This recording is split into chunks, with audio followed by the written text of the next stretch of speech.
নমস্কার বন্ধু, আমি তাপস বড়ুন। ইউটিউবে কাজ করতে গেলে ধৈর্য লাগবে। কোনো কাজ করতে গেলে ধৈর্য লাগবে বন্ধু। আমি একটা কথা বলবো, যারা ইউটিউবে কাজ করছে তারা অনেক বড় বড় কন্টেন্ট ক্রিয়েটার অনেক কিছু বলছে। আমি আমার মতো ভাবে করে বলবো, আমি বেশি দিনের নয় 5 দিনের চ্যানেল খুলেছি।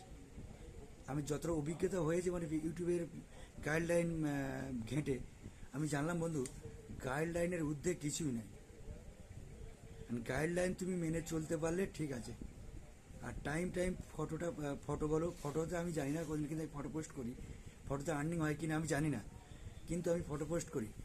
আর শর্ট ভিডিও, লং ভিডিও দুটোই পোস্ট করতে হবে, কিন্তু টাইম টাইম মেনে।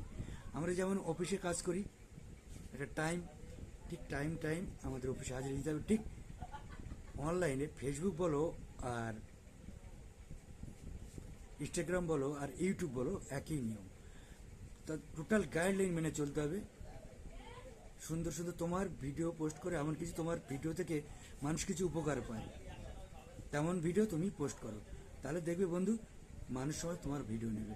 আমি বলবো আমার বন্ধুদের যে পরিবেশকে বাঁচাতে গেলে প্রচুর হারে গাছ লাগাতে হবে, পশু পাখিদের জল দান করতে হবে, মানুষকে সুস্থ রাখতে গেলে প্রচুর হারে গাছ বাঁচাতে হবে, আর পরিবেশকে পরিষ্কার রাখতে গেলে পশু পাখি, বিশেষ করে কুকুরদের বাঁচিয়ে রাখতে হবে। তারা পরিবেশের নোংরা আবর্জনা খেয়ে পরিষ্কার করে।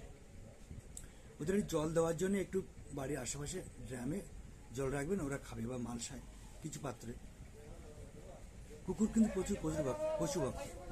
এই জন্য সবাইকে বলবো বন্ধু, একটু সময় করে পশু পাখিদের খাওয়াদের জল ব্যবহার করুন, আর গাইডলাইন মেনে চলুন।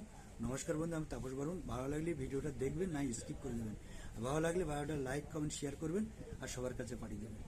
বলো হর হর মহাদেব।